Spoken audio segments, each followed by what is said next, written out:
everybody. I hope you're here on screen. My name is Thomas Taylor. I'm the co-founder and executive director of Fringe. This has been an ongoing series we've been doing, promoting students, comedians, nonprofits, and community leaders from our region and beyond. Tonight, I'm so excited. We are hoping that we can have two people today. Who is the founder and CEO of the Project,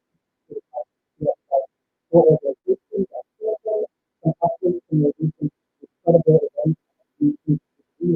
As well as some updates on the fundraising, we will talk about one nonprofit. I'm going to talk about the graduate and Okay, well, hopefully I won't be anymore. We are going to bring on Glynis Johns. Welcome to the stream, Glynis Johns. Hi, Glynis, how are you? Hey, how are you? Oh, Glynis, can you hear me? Yeah. Good. Just to let everybody know, you can comment below if you want to ask any questions or to let us know. I just got a message from someone saying that I'm breaking up, audio garbled. Hopefully that'll improve in a minute. If it doesn't, we'll restart and go live. I heard it before too. And I know I'm on a little bit of a lag, so I'll keep that in mind. Okay. If you're watching this and you can comment and tell us that if you can hear Glynis and I okay before we dive in, that would be very, very helpful. Glynis, how are you doing today? I'm doing good. I'm a little bit tired. We biked around the city of Scranton today, you know, pops up at the little protest. So, you know, I'm feeling exercised, energized, and enjoying this hot Sunday afternoon. Indeed. I saw you earlier today, same reason why I'm completely in that. I know we're repping our orgs today.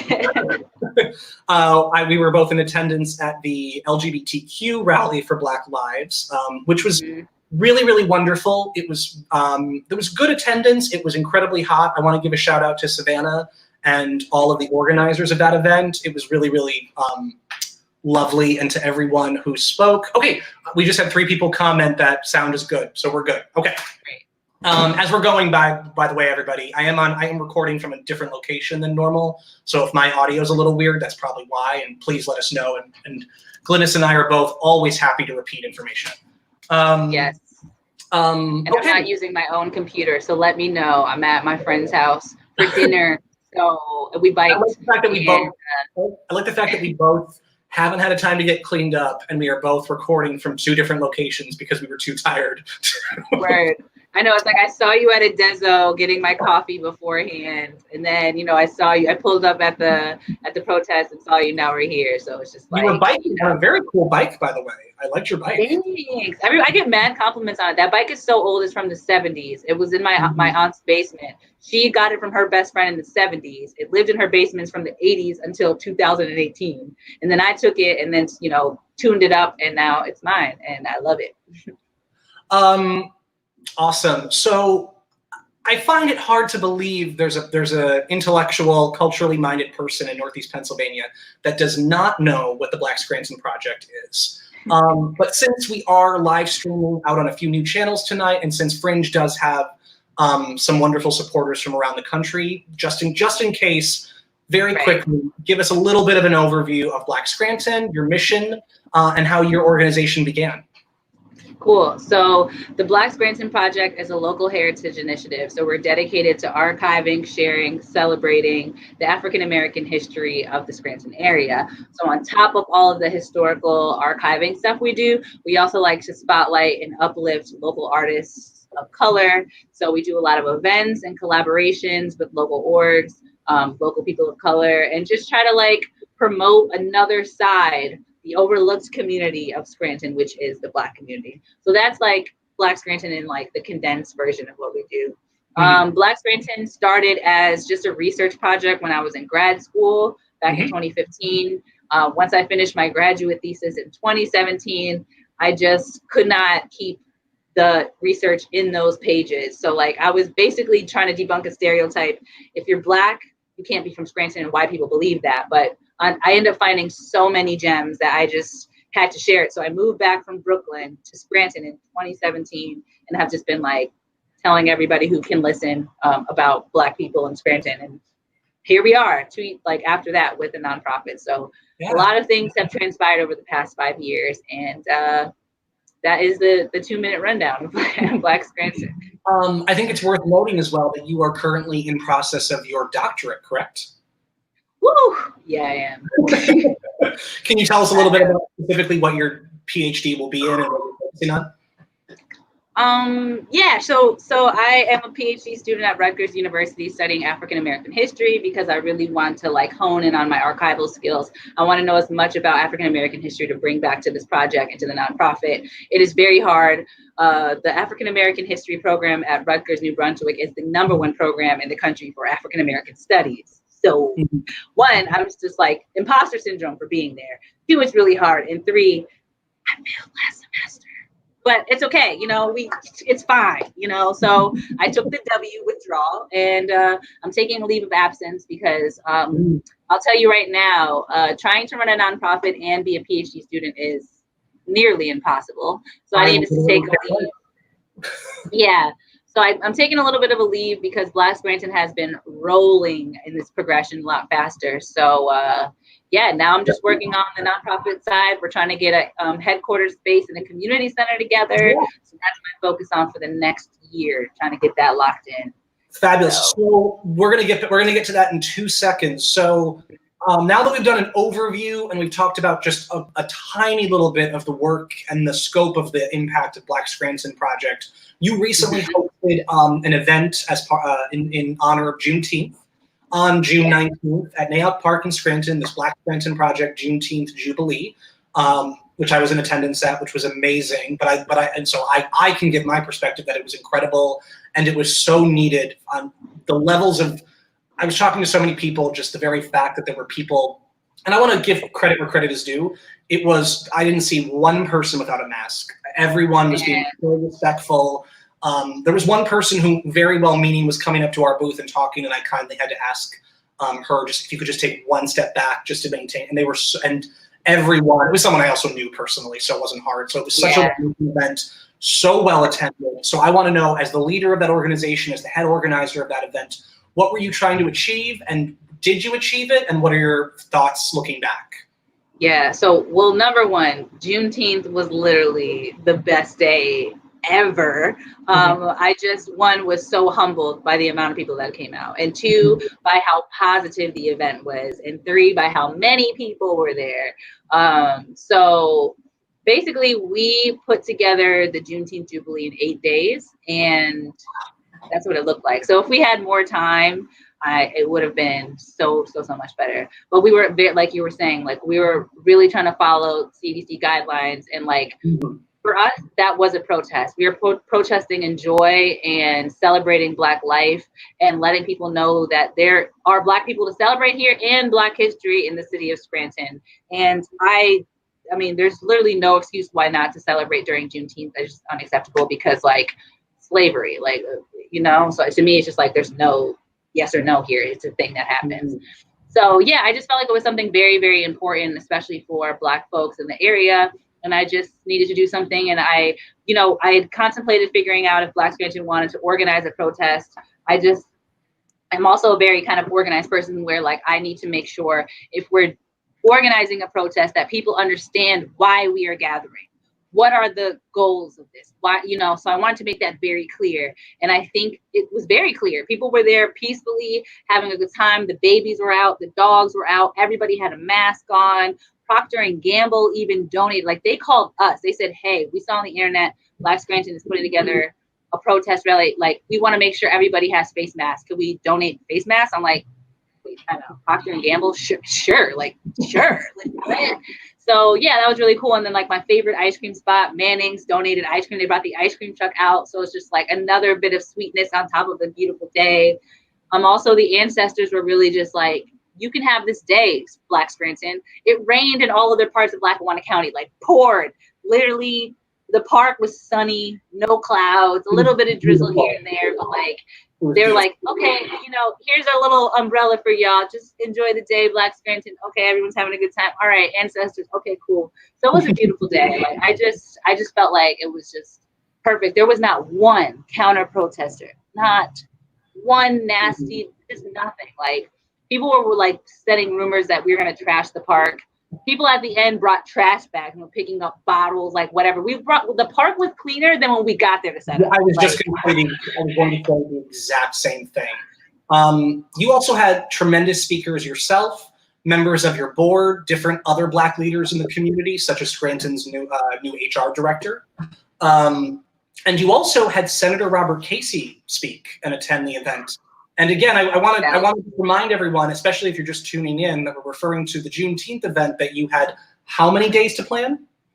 8 days. So June 12th, we were like, let's do this. And then, well, June 11th, because, you know, math. Okay, June 11th to the 19th, that's 8 days. So one of those days. That's not a full day. So that's not a full day. Yeah. Like I really debated heavily because, like, you know, I'm also been very COVID paranoid. Like I hadn't gone anywhere really out because I don't want people in my own city to be getting sick. Like I don't want to see anyone at risk. Like, but I knew that at the park would be a good place where people can spread out as far as they want to. Yes. And I just felt like it would just be the perfect place to do it. And I got, you know, a little bit of pushback, but, you know, protest and Black Lives Mattering. So like, if you don't think Black Lives Matter, that's why you don't want us to do it. Like Black Lives Matter, we're going to be where we need to be. Like, right. So I was honestly, I wasn't surprised that there wasn't, I mean, there was none. The counter protesters, as much as I was, there was a certain truck. I was like, biting my inside of my jaw and hoping, like, please don't pull up here. Please don't pull up here. I was thrilled that it didn't, but I was genuinely surprised. And I wondered. Here's the tea. Honestly, shout out to my friend for making me this beautiful cup of tea. It's really tea. So, yeah, even the park Rex was like, listen, we put up no truck signs around the park to make sure, wow, you know, thou shall not be named, legally cannot pull up in the park. So the city even knew and was like, hey, call us. I had, you know, Chief Graziano was like, here's my number, my main line. So you can call me if need be. So I was just like, wow, you know what I'm saying? So yeah, they were like, hey, if you see him, call me specifically and I'll be here. So we have a comment from Michael Sorrentino. Bob Gatton's now at Park and Rec said at the monthly board meeting, it was spotless in the morning. He was overly impressed and that you are welcome back. Thank you, Michael. That's fantastic. It's not surprising, but that's good to hear. That's good to hear. It's acknowledged. Because I saw, and again, I want to be clear that overall, even on social media, at least, and I live in a liberal bubble, I know, but it was very positive. I saw one person comment like, oh, I hope the park doesn't get too much litter, which that's fine if that's a concern of yours, and that's, you know, I'm all about the environment, of course, but I have never seen anyone ever question that when there's, you know, how many, you know, when we were growing up, how many, I don't want to be insulting, but how many, shall we say, questionable carnivals rolled into New York Park? I don't want to be clear. I want to be clear. I love a good, dirty, cheap carnival. I am not insulting that in any way, but like, I mean, I remember being a kid and there was like, literally just throwing your trash on the ground behind you. Throwing your trash on the ground behind you. Like they would literally bring in poor elephants, like in oh my God, yeah. Live. This is not like, by the way, just so everyone understands, we're not using, I don't mean like a mechanical elephant. I mean an actual elephant. With like chains on their ankles. Like. 90s was a weird time, children. Yo, like we had exotic Joe's animals in the park at Nayog. Did you hear about that? Yes, yes, I told you. Oh yeah, that's right. When I saw that, I was like, I'm making a post. I was like, I mean, I had a feeling when I watched Tiger King, I was like, someone tells me Scranton might have been involved some kind of way with this. That's like.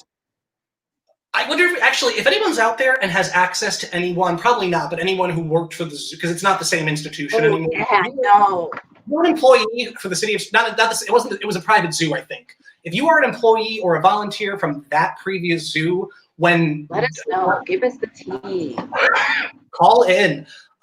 We have a clap sign from Heather, and also Heather. Some of us. Oh, hey Heather! Shout out to Heather. I think I saw you today. Yeah, and thank you for organizing the cleanup crew. That's wonderful. I also get, I mean, that's fantastic. And again, I also get frustrated though when people, you know, again, I want to be clear that the environment and maintaining our public spaces are important, but that's never like why is that never a priority? I want to be clear, I'm not talking about anyone that's involved or commented today. I mean, like, why is that never a conversation anytime there's any other event happening? I know the answer. Please, because please. Black. You know, like people were sending me screenshots, like people being like, "Oh, there's gonna be a black. That's the end of Nayoth Park. You know, the N-words are gonna be in there, trash in the park. Oh man, they're gonna, you know, spray paint everywhere." And I'm like, why do y'all believe that? Like, why can't we just be in the park? Like, seriously? So there were so many people, like rumors going around that we were trying to do our like Jubilee in the park to trash it. And it's like we were just saying, it was cleaner than when we got there, literally. So, you know, just that's what I'm saying. Like that's our just like comeback for you, you know? Like we're just gonna, like Kendrick Lamar said, we're just gonna make it look sexy. Like it doesn't matter. Like that's how we just one up you all the time. And you know, Black Scranton never does anything that is less than 100%. Heather also commented, the media and TV are the influencers. That is true. Can I also, now we're talking about media and influencers. Thank you, Heather. Can I give y'all some more tea? Since, I mean, I feel like this is a good platform to actually like explain the things behind the scenes, because there was so much like just one, white fragility, two, just assumptions and stereotypes about Black folks that were projected onto our Juneteenth Jubilee. So I'm not going to name which, you know, news outlet it was, but there was a news outlet that was very disrespectful to us. Wow. And I don't even think it was the news outlet. I think it was the reporters on site that came. So they came around the same time that Manning's ice cream truck. So I'm like, oh, snap, ice cream truck's here. So, you know, I'm organizing. I'm running around the park all day. So Manning's here. I'm like, hey, pull up right here by the pavilion because that's where people are going to be. It'll be easier for y'all. There's a little bit more shade here, da-da-da. So one of the reporters runs up to me and was like, oh, can you tell Manning's to move? They're blocking our news truck. I said, no, you're blocking the ice cream truck. What are you talking about? And then she's like, oh, come over here. We need to do this report right now. We're about to go live in 30 minutes. And I was like, excuse me, that's not how you ask. And we didn't even invite you. And I don't do this for the media. I'm doing it for the community. And I want the community to have access to free ice cream. And you're in the way, like move the truck. Like what? Right. So that was very annoying. And the same news outlet, like, was just being off-putting to people the entire day. And I think it's just a personal problem, not a news channel problem, just one reporter. Yeah. So at the end of the night, me and my team were just celebrating the day. Like, you know, we accomplished that. Like all my friends pulled up and helped me, you know, they were just like, the entire day was like, yo, whatever you need, we're just going to make it happen. And they did. So, and it was also like about to be my birthday, because my birthday is June 20th. So we're just in the park, in the pavilion at the end. My friends bring a bottle of champagne. You know, we're in the park. We had just cleaned it up, like just decompressing, you know, talk about what happened. So we're chilling. It's probably around 10 now. It was over at 8. So one of my friends leaves the park, calls me up after they just drove away in the car. They're like, yo, tell me how this news reporter truck is still out here with, you know, the signal up, the lights on. They're still waiting for y'all to leave the park. And I'm like, excuse me? Like, yo, they're fishing for a story. They're waiting to see y'all leave, like waiting to see what y'all are doing in the corner. And I'm just like, yo, like they were really fishing for us to be like, oh, they're doing drugs in the park now, or oh, like there, you know, there's alcohol. We had a bottle of champagne. Like, what? So we just literally packed up after that and drove away. I'm like, good night, bye. So they know that we and it's just like, that's the thing. Like, and even in the paper, I'm actually, now that I'm talking about it, I actually want to like do a story for our blog, because if you would have saw the Scranton Times paper, the 18th to the 19th, the front page was like, oh, all these little stick figures, if you remember, it's like, these are the number of people that died from COVID in Lackawanna County. And then on the side, it was like, oh, and also Black Scranton's doing a Jubilee, Black Lives Matter in the corner. We don't know, maybe it's connected to like COVID outbreaks. Fishing for stories. The next day, big headlines, oh, celebration of freedom, and like all the beautiful pictures from Black Scranton. And it was like, oh, look at the numbers going down in COVID. It's a beautiful day. And I'm just like, from Friday to Saturday, the paper was just like, they were ready to be like, oh, Black people tore up the park. Oh, COVID numbers are higher. People weren't safe. Oh my God, there was no mask. And look what we did. we steered the story to make it so positive and so beautiful. And it was just like, that's what news does. And as a sociologist from that background, I saw it all play out. And it was just so crazy to me to be like, y'all really wanted to see Black people fail. Y'all really wanted to prove your point, as if like, we can't ever do anything nice. We can't do anything to prove this is our city too. And look, it's our city too. And we can have beautiful things, and we can have gatherings that are peaceful and clean and everything else. So I just tell all y'all that here, because I just was not happy. And I also don't navigate through negativity. So I just let them do their thing. They wasted their energy. I put all my energy towards something beautiful. And what did I get back out of it?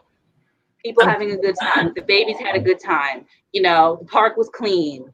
I haven't, no one that I know that was at the park still, I haven't heard anything about any COVID cases. Maybe let me know. But from what I heard, no one got one from being at Nail Park that weekend. We would know because it's been more than 2 weeks. No. And so that is my rant. That wasn't a rant. That was an update. I hope everyone can you hear me okay? Sorry. I'm still. I hope so. I wasn't looking at the comments, but yeah, that was great. Just a little we have a few inside tea. We have a few additional comments. Jessica, challenging tired old narratives. Towards the end, when you were discussing the media narrative and stuff like that, Amber commented just all caps, wow. And Heather commented twice, that's a whole mess. And then followed up with, you guys did an exceptional job, which you absolutely Thank you. Appreciate it. And I'm sorry that happened to you, but I think I applaud you for speaking about that, because like you said, we can't change anything in this region if we aren't comfortable. And it's not even about calling out, but just acknowledging, you know, that there are certain institutions. And again, like you said, maybe it wasn't even the institution, maybe in that particular, the first case, it was that particular reporter, but I firmly believe that either A, you're intentionally doing this, which is damaging and awful, and we need to stop it, or you're not intentionally doing this. So I think, but you need to understand this is what, even if it's not your intent, this is the result that you are creating. So, one way or another, either stop that, because if you don't mean to be doing this, then heads up, this is what's happening. Please stop that, because if you mean well, that's great. Stop that. It's the old adage of, oh, I didn't mean to hit you. Well, you still hit me. The damage was still done, and we can stop it from happening again. But it's the fact that it happened. I'm sorry to hear that, but it doesn't.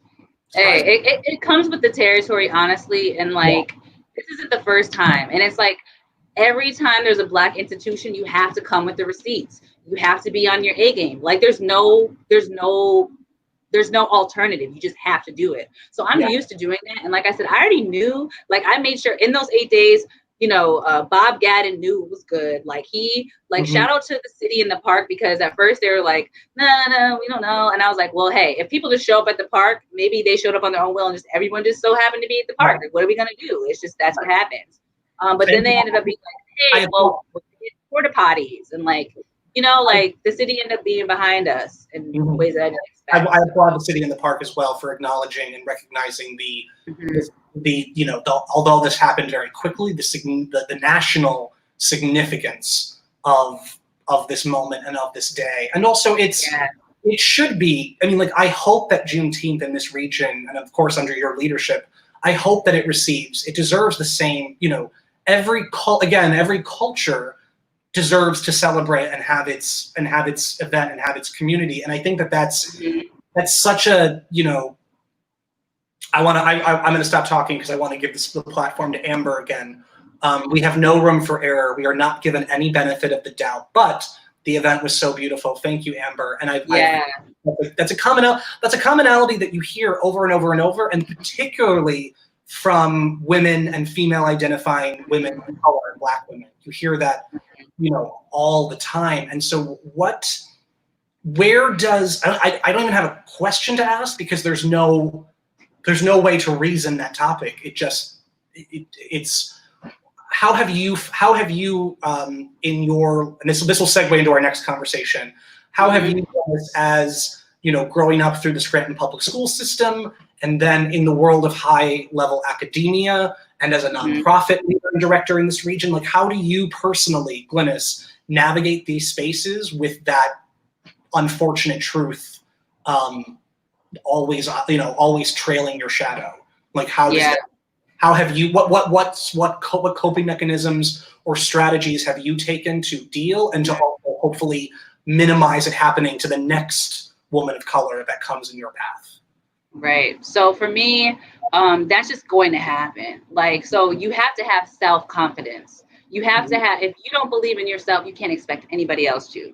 So I just shout out to like my family, the strong women in my family that like always told me like, you're good enough, you're beautiful, like you're strong. Like those things are very important, because if you don't instill that into the Black girls around here, they're never gonna feel like that. And that, like we were talking about in school, I never got that really. Like people would just be like, oh, like she's smart or whatever, maybe not. And like a lot of like, there's just like been ways that I just wasn't able to like be within my greatness within the Scranton School District, because like people like, wow, oh my God, she's a PhD, she has 2 degrees already. Wow, she's a nonprofit. Wow, how is she doing this?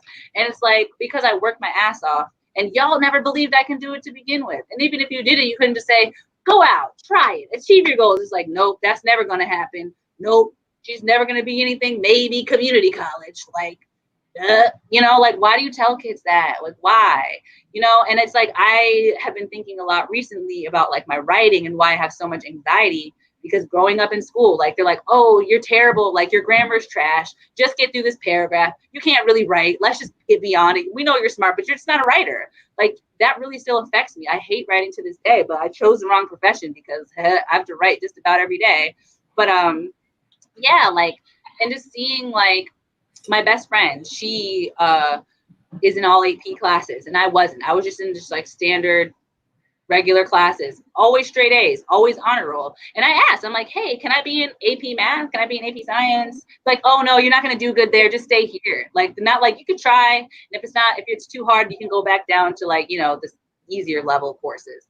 Nope, never had an opportunity.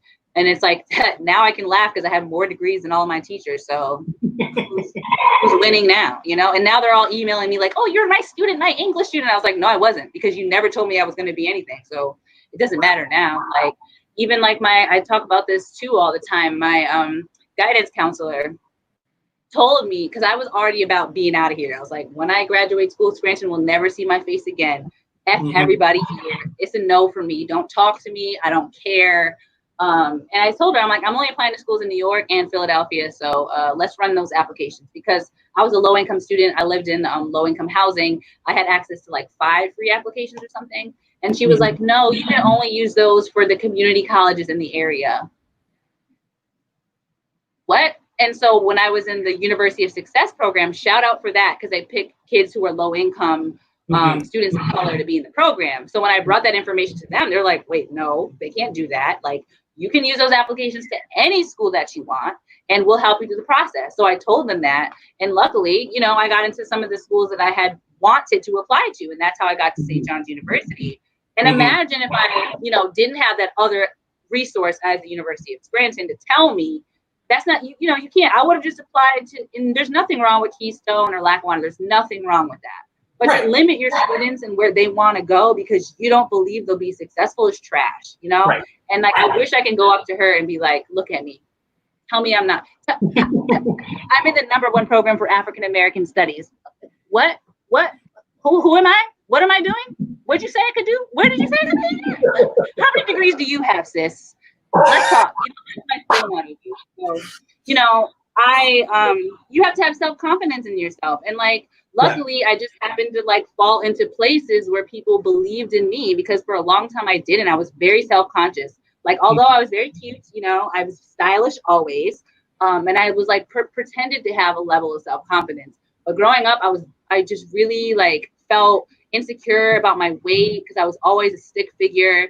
I like was bow-legged. I have a big forehead. I was awkward, and I got made fun of and bullied. And like, I really did something to me. But at the end of the day, I'm like, I'm cute. I'm always going to be the best dressed. So like, and I will fight you. So, so I'm not saying I'm a fighter. Don't no one try and fight me. I'm not about that life anymore. But I used to get picked on, and like, I had to stand my ground. And like, it sucks, because like, you only have your girlfriends to have your back. So yeah, that's another reason why I wanted to make Black Scranton, because I want other little Black girls and Black boys and brown boys to be like, hey, like she was able to do that with nothing. I still live in the project. It's not like I still live in the city of Scranton. Like I'm still out here where they are at. So it's like, I want them to see me there and being like, she's doing all these things. And also the coolest people live in the hood. So don't even make that a thing that's limiting. And it's like, for so long, I was so embarrassed about that and like felt like trash, which is why I wanted to leave. And so those are some of the motivating factors behind Black Scranton, because I felt like the city did not give a F about me and didn't care about where I would be in life. They only cared about like the white kids and like, you know, the kids who had access to, you know, things, the kids whose parents had the internet. Like I grew up and I would have to go to the library, which is another reason why I love the library, because that's where I would go get on MySpace, you know, secretly, like make my little accounts and, you know, but yeah, and the kids were always at home and had that stuff. And yeah, I just want kids like me to have the things that I didn't have, because I want them to, you know, have what I didn't have. So I think I just want to acknowledge that you and I both graduated from Scranton High. 1 year apart. I graduated class of 2010, you graduated class of 2011. So, I mean, 1 year's difference does not an entire different, you know, learning. Yeah, we still like saw each other in the hallways, ran around the same circles. Art club, drama club. I also want to point out to any Gen Zers watching this, you will never know the intensity of setting my top 8 friend list the way that I'm telling you, I spent not just the time I spent on my top 8 list, but the time I spent stressing why wasn't I on so-and-so's top 8. Oh my gosh, I know. Or like you'd come to school and be like, why am I bumped down? Why is this person in top 8? Why did you make it top 5 and I'm not top 5? Oh my God. MySpace. MySpace song. Did you have like? Okay. No, I was asking like, because I had you know, like when you go to your page, you could have like a playlist or a song that plays when you get to your MySpace page. Did you have a song? I was a big. I had a lot of Panic at the Disco going on. I was gonna say, yeah, I feel that. I feel it.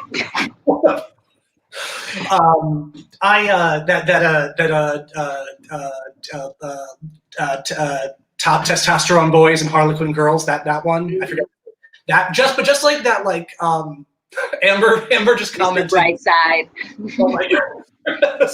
Amber, anyone out there, Amber, if you're still watching or anybody, can you please give us an insight in a few sentences? What was your MySpace page? I regret so deeply. I deleted mine years ago. I regret so deeply because I went through that moment where I was no longer into it, but I was embarrassed by it.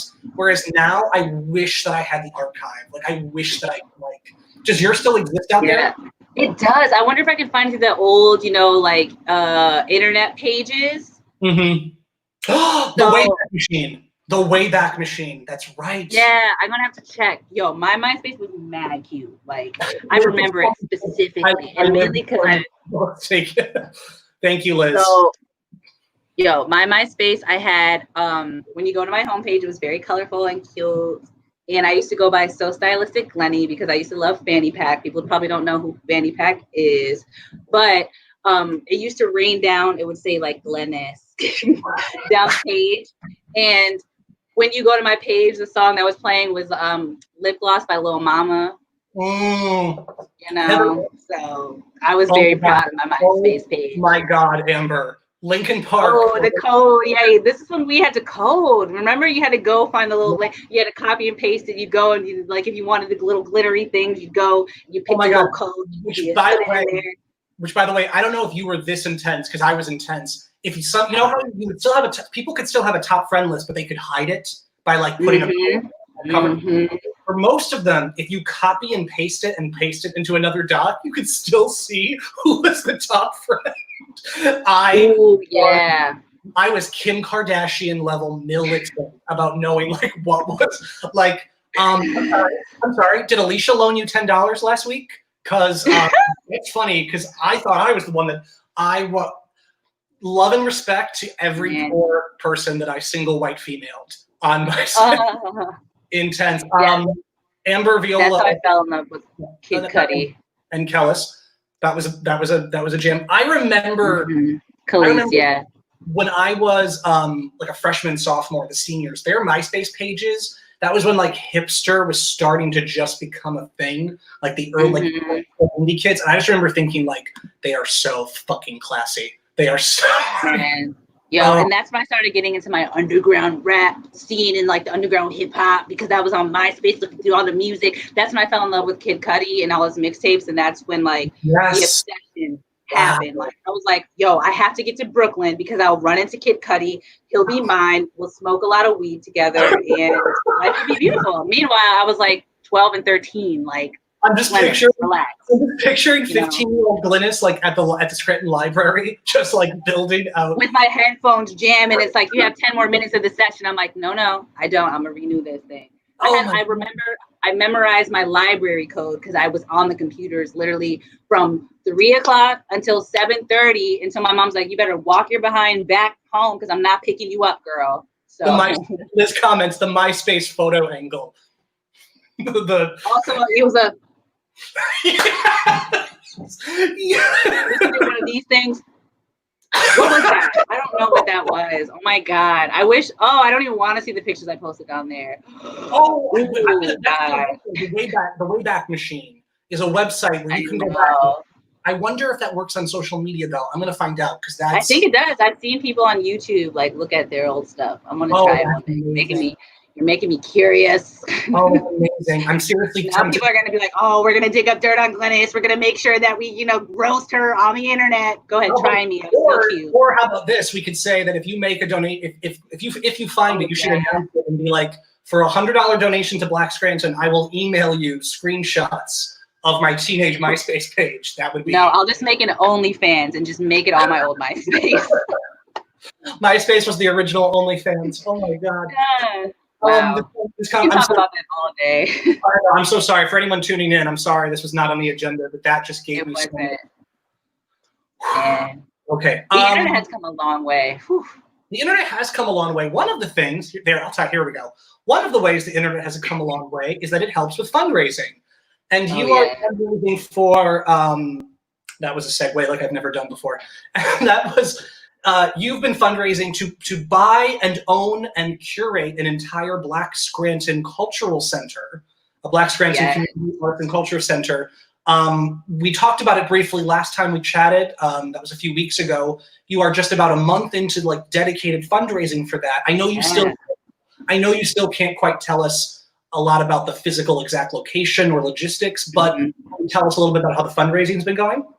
Yeah, the fundraising has been going very, very well. So shout out to everybody, like your $10, your $20, even your $10 recurring donations are so helpful. Like over the past month, just from like unique individual donors to our PayPal and like via our website, we've already made like $7,000, and that goes so much further. That's honestly like a grant we could request, but it was just from the community showing love. And also, I mentioned this before, like all those names, anonymous or not, like if we go to bigger funders, it's like, look at all these people, boom, 400 people in like a month. Yeah. Like these are all people that are behind it. Like that's honestly such a big support, even if they were all just $1. Like it's mind blowing. But we're trying to lock down this location with the Black Lives Matter movement, like, really heating up at the beginning of June. It really spiraled our project because we had already had this planned out since February that June we're going to launch this. We're going to launch before Juneteenth, that we were fundraising for a building. Like our plan was like make the website all together and like have all the platforms, but everything happened and people were trying to find ways to support Black people. So we had to just, roll with the momentum.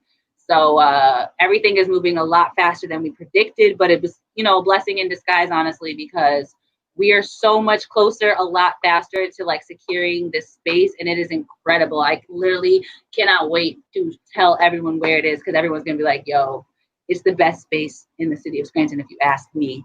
But we want it to be so major. Like we have not only like Fringe, but so many other like institutions that are behind us and want to do stuff, down to just like renovating, having like projects happening, collaborations happening in the space. Like we want to have like a recording studio, a digital lab to tell people like, you know, with photography, and also to help scan and learn about archives, all of those things. We also want to have a recreation space for kids. Like, I just want, because there's really no space for kids between the ages of like 12 and 18 to do something productive and cool and safe and just like creative wise to go hang out. And so I really, really want to have a space like that. So if any, like, I know there's so many young people here that want to get into like music engineering, and I just want to have a space for them to be able to do it and be like, yo, they came out of the, like on your resume being like, yo, I learned how to mix at Black Scranton Studios or whatever. And then people are seeing that like, oh snap, that's a legit space. Like, you're totally on, like you can work for us. You know what I'm saying? Oh, I learned how to edit photos or like build websites here because I did it through Black Scranton. And like, now you have, you know, you'll have references from us. Like, I want to make sure that people have platforms. So I just self-sustaining.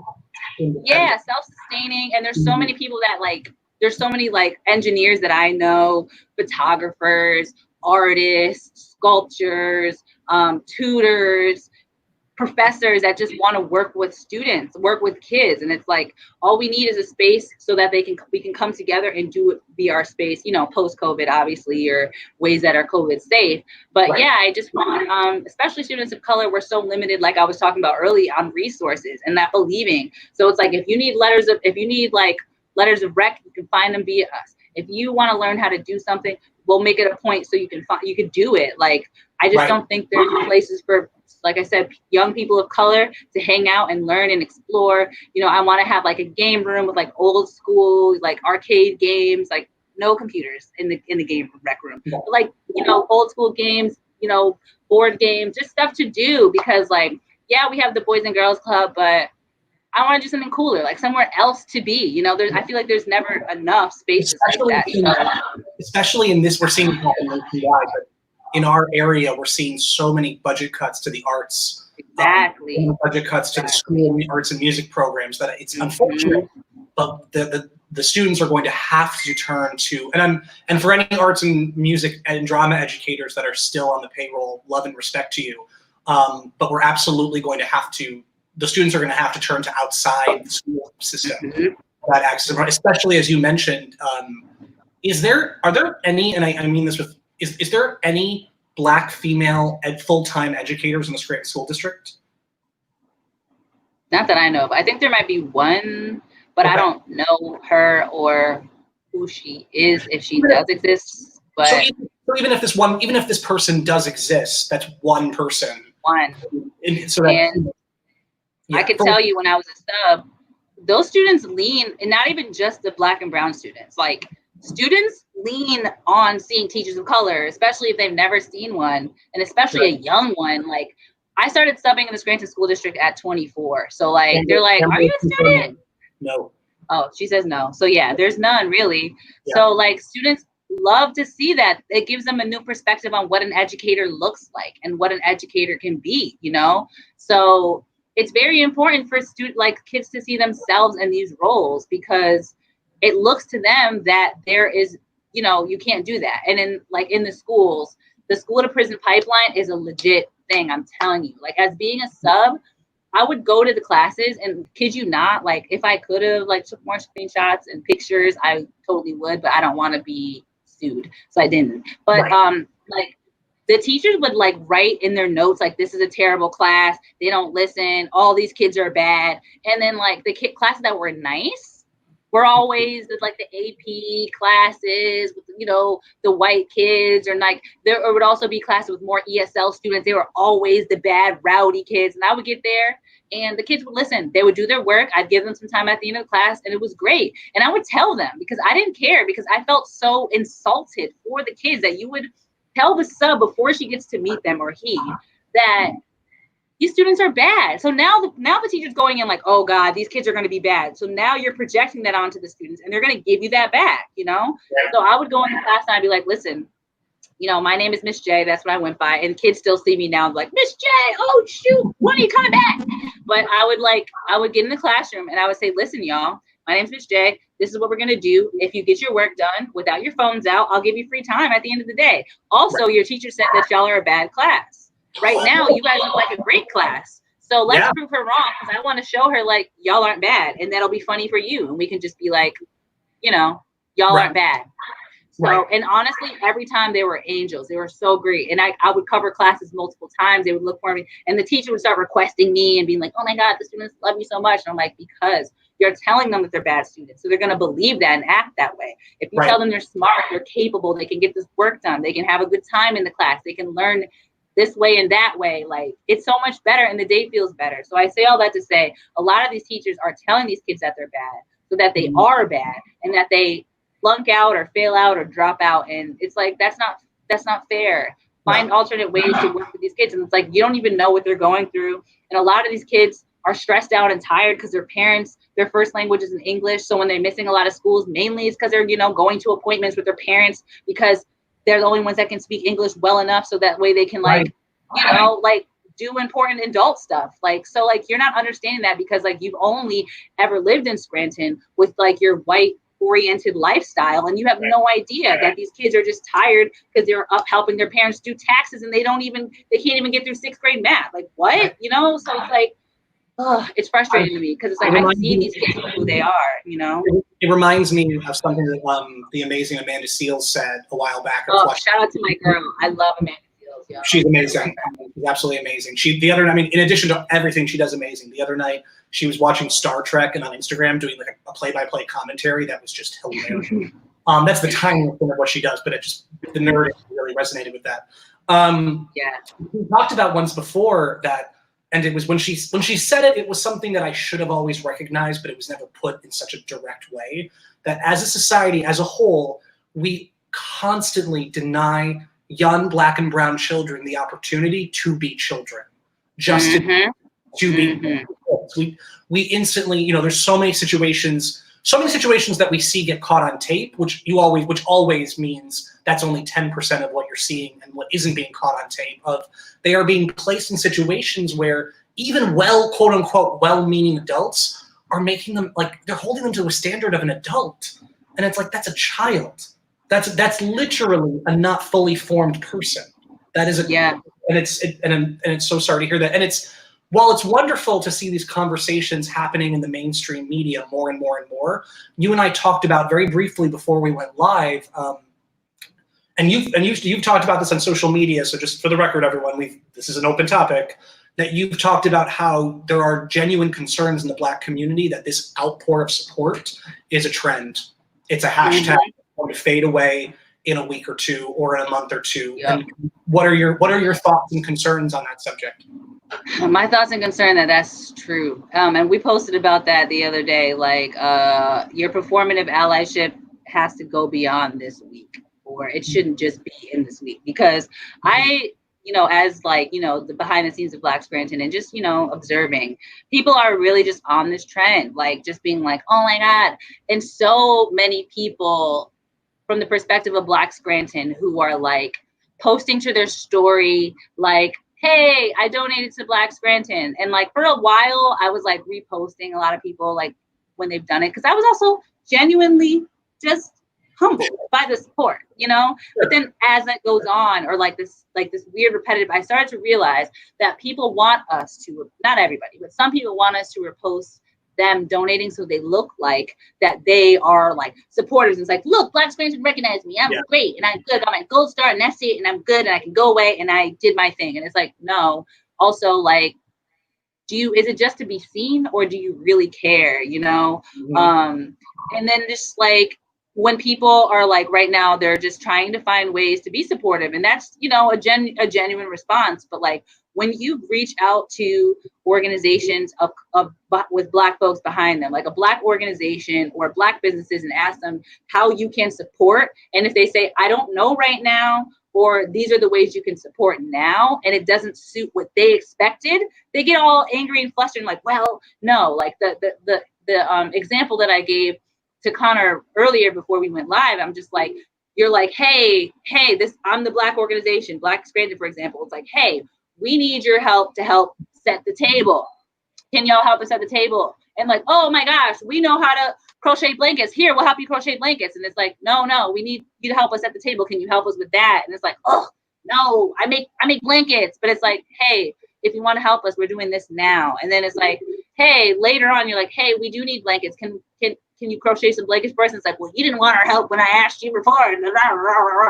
So it's like, if you want to be a real ally and you want to be a supporter, it shouldn't be on your time, because you're reaching out to marginalized people, marginalized groups in marginalized spaces, and you're using your privilege to help leverage the disenfranchised, right? So if the disenfranchised group goes, hey, this is how you can help us now or later, when you come to them later, show up for them because you said you would.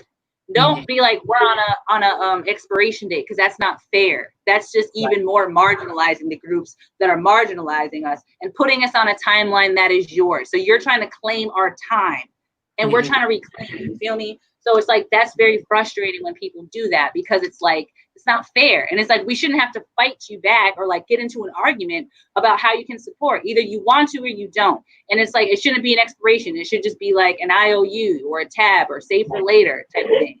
Right. So that's kind of frustrating. So all the people that want to help support Black Scranton, and a lot of people have been like, how can I help you now? I want to volunteer. In order for us to function in a way that's productive and not chaotic, we have to figure out a plan for our volunteers and our supporters to do so in a way that makes sense, in a way that is, not scattered and just chaotic. So we're working on those systems. So it's like, hey, if we need you later, be there. And don't be upset when we tell you we don't have something for you right now. I know we live in a fast-paced world, but you have to be accommodating for the people who are trying to lift themselves up. And this is a time now where people have never been elevated so fast and so quickly at a time. It's like, we're all trying to get our bearings. So like, have a little grace with these people, have a little grace with the Black community, because we're trying right now too, you guys have had access and learning and, all these spaces where we're just now learning. Like, I'm like looking at all the new nonprofits that are getting off the ground, and like how I'm seeing Black Scranton. I would expect Black Scranton to be here next year, and we're already here now. So I'm trying to like navigate that. Like, we're already like with, nonprofits have like, IRS requirements, and it's like, we already surpassed like what the IRS expected of us already, so that comes with its own sort of work that people don't see behind the scenes, so we have to doing all this catch up and making sure that we're in alignment, because like, we don't want to fail, and just, because we weren't on our P's and Q's and balancing all of the funds that we've got. So it's a big thing. And I think people don't understand that, because you want to help and you want to be, you want to be there, but you have to remember that like, you're trying to support people who haven't really had support before. So you have to remember that. It's like, you can't ask someone who just got a cast taken off their leg to do a full marathon. What? Right. That's a great point. So people in society as a whole, and to be fair, it's not there when it comes to running a nonprofit organization. Again, for people out there that don't know, I'm not talking about, I'm just talking about running the nonprofit organization specifically. That's understandable. I don't know what it's like to be a farmer. You know what I mean? Like, I don't know the work. Right. But I will say that being a nonprofit organization, the amount of paperwork, the amount of, and by the way, there's an entire, I highly recommend for people, there's an entire academic, intellectual subsect about the nonprofit industrial complex. And by the way, I'm not talking about like nonprofits the size of like Fringe or Black Scranton or any other local nonprofits. I'm talking about I'll just flat out say it, the Susan G. Komans of the world. I mean, they are multi-million dollar industry, honestly. That produce plastic pink bottles that contain carcinogenics, but that's another story. Get me started. Anyway. I just would be so mad. But that'll be another conversation. What I do think that we should, I think people, I mean, like going back to Nipa Gibbs back on June 5th, thank you to the Scranton Area Foundation. Yeah, shout out to that was amazing. And that was only within we had 3 days to prepare. All the other orgs had a whole month plus with consultations and, checking. It was phenomenally managed. I will just say, and I can say this very honestly, even just from Fringe's perspective, it was 150 nonprofits. Some of them, again, wonderful organizations, not comparing them to the big ones we were talking about, but some of them over $1 million budgets to multiple full-time staff members. And I think this is just a testament to the beautiful job that the Scranton Area Foundation did, and to a supportive community, and the hustle of a smaller nonprofit. The fact that both Fringe and Black Scranton were in the top like 20. I know. And we were like 15 and 16, like this close. You know, it was cool. That was awesome. That was like really dope. I mean, like, as wonderful as it was, I'm only speaking on behalf of Fringe. I was shocked. I was genuinely like, how did you feel? Were you surprised, or were you? Very, because like shout out to Laura, the CEO and president of Scranton Area Foundation, like also too because of with the Black Lives Matter movement really like in its heat, in its prime right then. And you and I had a side just Facebook message conversation. You asked me if I was doing it, and I was like, nah, I missed the deadline. And like I feel weird about asking to jump in. Like at that point, I think it was like 2 weeks before. And I'm like, nah, I'm not gonna do it. Unfortunately, we just missed out. But then 3 days before, Laura emailed me and said, hey, like, do you want to jump into NEPA Gives? Like, you have to make a video like within 42 hours and submit it, and you can be in it. And I'm like, dog tired, because like everyone's like, flooding with messages and support and all this stuff. But I'm like, we should just do it. So I'm like staying up, trying to get all this stuff together. 3 days, guys. Everybody had weeks and also consultations to get ready and prep. And we did it. I like put it together, and I'm like, you know what, whatever happens. I did no marketing. Nothing went up on Black Scranton social media about it whatsoever. Cause I'm like, whatever happens, happens. If we get $10, great. They're like, how much do you think you can raise? I'm like, 2,500. And they're like, okay, great. We can match that. So I'm like, all right. So they found a donor to match if we made that. And so much respect for Laura and her entire team at the Scranton Area Foundation, because to me, that's a testament to a true leader. Yeah.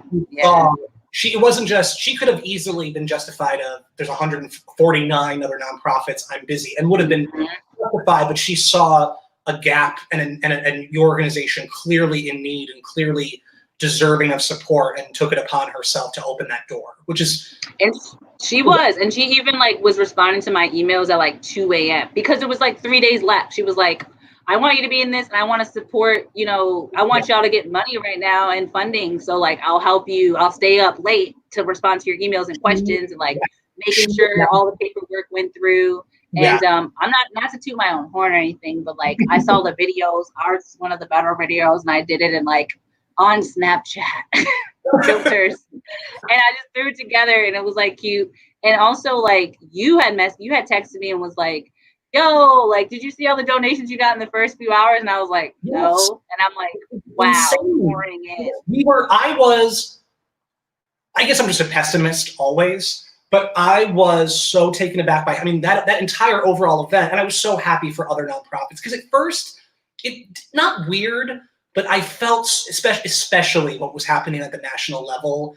And after the months and months of shutdown, for Fringe, we had to do it. We needed to raise the money. But it just felt like, I don't know. So we were kind of the same spirit. Like, let's do it. We'll put it out there. Well, what happens, happens. And then it just, and then within like I was still awake. I didn't even go to sleep. And I was up till 4 a.m. and I didn't even notice, because I was just like doing other things. So incredible. And I also think that it's a beautiful testament to, I also want to give Laura and Maggie credit, because for Fringe specifically, they've answered every email we had about that and other things. Fringe also just received word a few days ago that we applied for a COVID emergency grant, which is a total thing, and we don't know the amount yet, but we did receive it, which is so helpful. We're trying to support that emergency fund, and we're trying to help. We've already distributed over $8,000 to different Northeast Pennsylvania artists and creative gig workers who work, because I think that all of this is happening, and then we still have to step back and go, oh my God, the pandemic is still happening. Like this is, theaters are closed in New York until January at the least, earlier next year. So that's a whole other tangent. So right now, going back to all of this, right now, as you said, that, we need to, help. If people want to help, they need to help in the ways that you need them to right now, and trust that the best path and course of action right now. If someone does want to support Black Scranton Project, what is the number one way they can do so right now? All right, I think I have 4. So the number one thing, like if you want to help with Black Scranton, it's not going to be an immediate way for us to get back to you, but we'll we'll see it and we'll know that you're some person.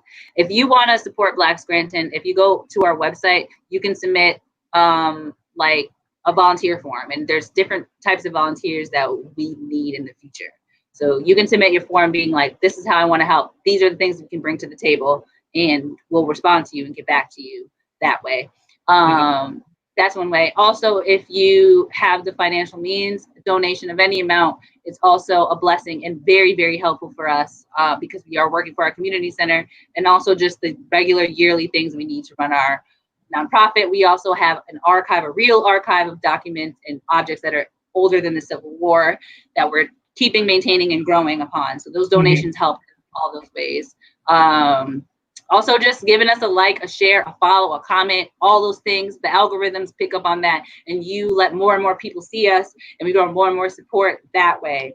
And so once we get a hold of this community center, we want everybody in there. That means if like you can paint a wall, tear down something, you know, your uncle's an electrician and he wants to just like, you know, help us out with electricity a little bit, you know, I don't know, you're a locksmith. There's a way, it's a building. There's a million ways that you can help.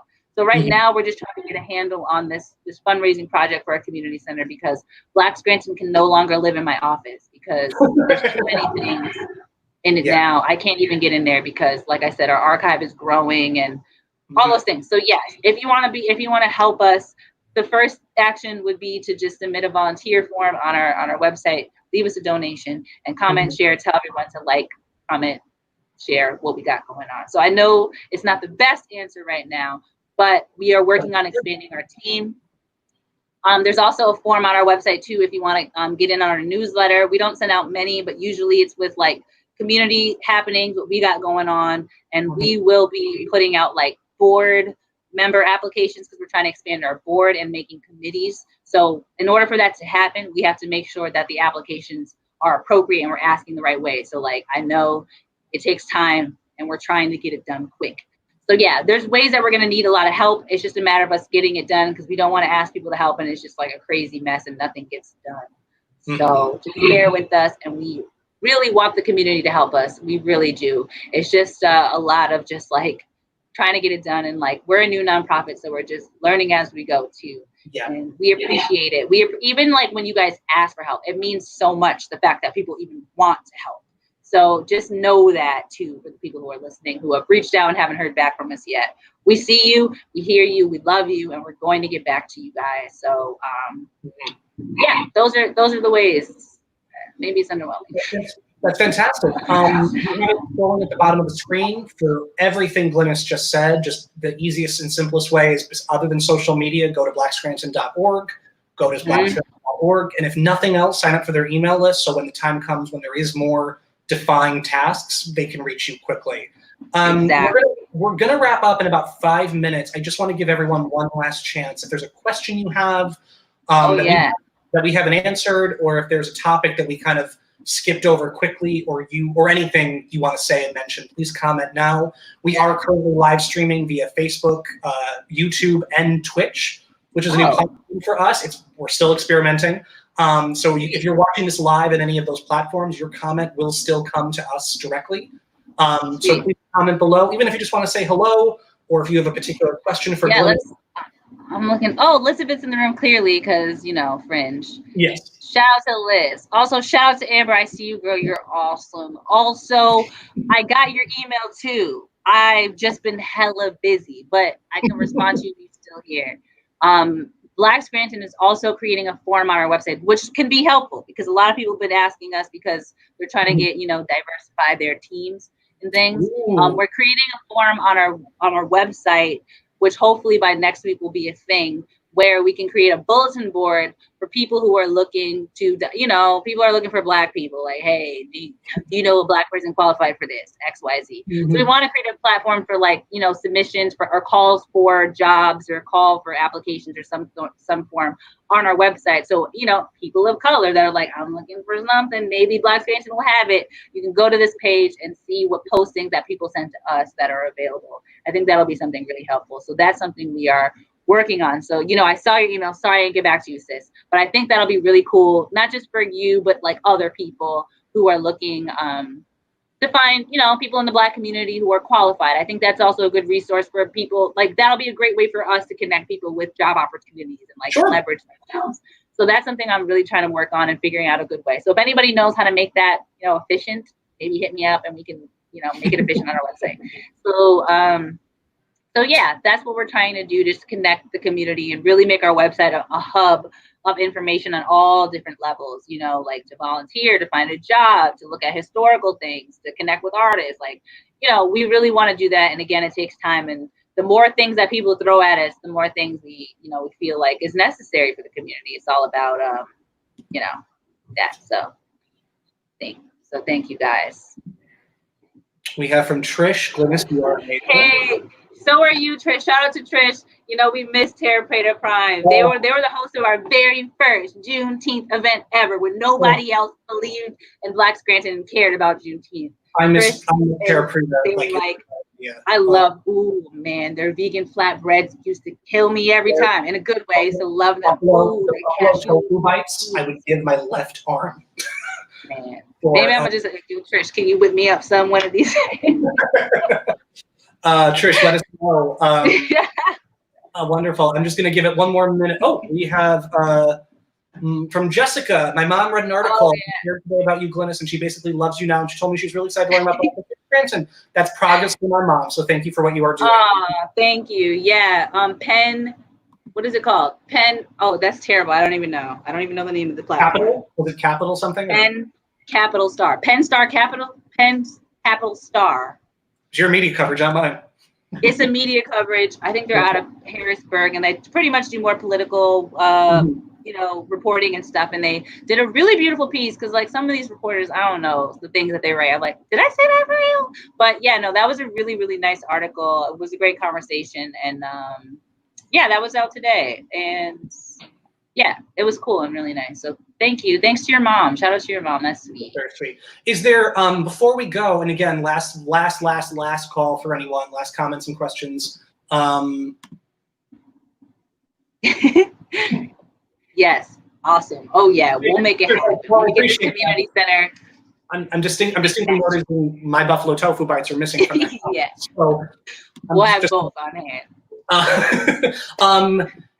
So much, as you talked about, all of your work was grounded in and is still formally based around Black history in Northeast Pennsylvania. I know we could spend an entire 2 hours on this plus alone. Is there a particular Black historical figure or moment from Scranton history that when you're asked for like a quick soundbite that really resonates, like what story or historical tidbit usually comes to your mind first? I mean, recently I've been, you know, mixing it up because I feel like I talk about the same things and like, do you really know anything more than these 3 facts? But so this newer one, because I'm going to put an article out soon because I just got some new archives. Ooh. Shout out to all the donors. Honestly, this is another thing that when you guys donate really helps with, because I collect artifacts of local history, and you guys were able to help me pick up at least 10 more gems, like mind-blowing artifacts that I would have never been able to get because Black Scranton didn't have the funds, like if it was this time last year, to do it. So thank you guys for helping us build our archive. Anyway, so there was a Black-owned hotel called the Newport Hotel, and it was mentioned in the article today. It was owned and operated by a man named Charles Battle. His nickname was Susky.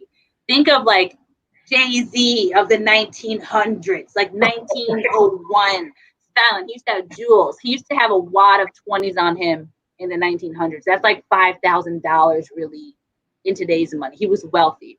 So he was a big philanthropist. He owned a Black-owned hotel, and anyone who was like, you know, homeless, down and out, he would give them a bed and give them $5. Like, and just like, go on about your life. You know, if you need me again, let me know. And it was also a place to lodge for people in northeastern Pennsylvania, because that was pretty much the only one in our surrounding community back in the day. So for those who don't know, if you were Black in America in the year 1900, good luck finding a place to stay, because you couldn't, unless you knew somebody or found a lodging house or whatever. Casey Hotel was not giving you a place to stay. German Hotel, forget about it. All the other hotels around were not letting, as progressive as Scranton has always been, they were not okay with you sleeping there as a Black person. So Charles Battle's The Newport Hotel was the only space for that. And he also helped, Scranton legend, and also it's been proven in like other papers, helped Jack Johnson, the world champion, the first Black world champion boxers of the early 1900s, get his start because he actually lived in Scranton and worked at the hotel. And I just got some very beautiful, amazing archives because he also owned a whole baseball team. I recently found out from the Negro Baseball League that was, you know, around in the early 1900s, late 1800s, between the 1880s and the 1910s. He owned a whole baseball team. That's how wealthy he was. Think about that. He was wealthy enough to own a baseball team in Scranton. So yeah, he was really dope. So he's a figure that I've been trying to find more about and love. And also Louise Tanner Brown. She's my idol. She's the reason why I'm doing the things she did, because she just cared a lot about the Black community. She was a business owner. She took over her husband's business in the 1920s, made it more successful. She was grossing in revenue annually, in today's money, about $1 million. It was $1 million company. Back in the day, it was worth about $72,000 a year she was grossing. But she was talked about in Ebony magazine, the Crisis magazine, which was started by W.E.B. Du Bois. And she was, like I said, she was a popular, wealthy Black elite of the 1900s. And I just admire her for the work she did. She made sure that kids were educated. She was a lover of the arts and culture too. So anytime there was public events, because a lot of African Americans and just a lot of Americans at this time weren't literate.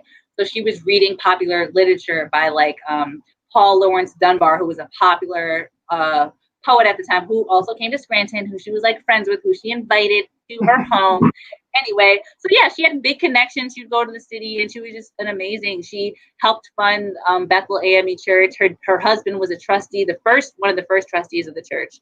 And so there's a lot of incredible, beautiful history here that I plan on sharing a lot more in a lot of different ways. So those are two gems, quick gems. Probably didn't really make that much sense because I'm trying to say them quickly, but yeah, that was a lot of detail. That was fabulous. Yeah. Yeah. So it's like, I just want people to understand that the Black community here was really adjacent to the Black elite of Philadelphia and New York City. Because a lot of people don't realize that like passenger trains would stop in Scranton. So like if you're on your way to Philly or New York City, they would stop in Scranton. And also if you knew where a Black community was, then you would hang out amongst the Black people there, you know, and like style and culture was very similar, exactly the same as these other cities. And so, yeah, I want people to know about this time frame. My favorite era in American history is the 1880s until the early 1900s, like 1880s to the 1930s. I just think it's like an era where like technology was advancing so fast, like we see today. Also, a lot of the same political issues are re-evolving today. And it's just like you had three types of African Americans during this time frame. You had the African Americans who were once enslaved, and then, you know, they're now navigating the world as a free person. You have the community that has always been free. And then you have first generation young people who are free and like trying to navigate the space as like creating your own culture and your own community, you know, amongst your own Black complete community. So I just think it's a fascinating part of history. So I love it. And that's pretty much where I dabble in, you know, I stay in the 19th century a lot, and the 20th century. So that's fascinating. Thank you for sharing all of that. Well, that's me. I was hearing the feedback. Okay, that flew by. It's been about an hour and 14 minutes. We're going to call it a night. Yeah. I hope you have hope everyone out there, first of all, everyone who's been watching tonight, thank you so much. Please go follow Black Scranton if you aren't already on social media. Please, we have a comment from Marianne. So interesting. Thank you for sharing. Yes, I said. Thank you. All that information was very fascinating. I think it's important for everyone. I mean, particularly the Black community of this area, but everyone to know and appreciate the diverse richness of this region's Absolutely. history. I think that, you know, there's such a collective community self-esteem issue that you see. And so Michael Sorrentino wishes to thank you. Thank you, Michael, for watching. Thank you. Appreciate you. And I think this area has such a collective self-esteem issue that we see that is one of the reasons why we are so resistant to any kind of change. It's, well, why bother? There's so much why bother energy. It's just absolutely shocking. Jessica, you guys are awesome. Thoroughly enjoyed. Thank you, Jessica. Hope you. I want to mention this time, 7 p.m. next Sunday, July 12th, we have Roya Fahmy. Yay, Roya! I love Roya. Roya's amazing. She's also been on the show before, but we've officially given it a name, Fringe Dialogue, so it's more structured now. Then the following week, we have Molly Balloons, who, if you don't know her, go on Instagram right now, everybody, follow Molly Balloons and get ready, because I literally have no idea what that interview is going to go with. And then we just booked today local trans LGBTQ professional advocate Erica Smith is going to be our guest. So we've, yeah, it's been interesting. We've had all female and female identifying guests for this whole series. It was. I'm not gonna. We're gonna take no credit for that. That's wonderful. It was never an engaged like goal in mind. It just kind of happened that way, and it's been so incredible. Yeah. Trish commented, "Thank you, Fringe, for offering this platform every week. I look forward." Shout out to my board member, Alex is in the building. What's up, Alex? Yeah, thank you, Trish, Alexander for joining me every week. Alex said you can find the links to our social media on our website. Yes, blackscranton.org, blackscranton.org.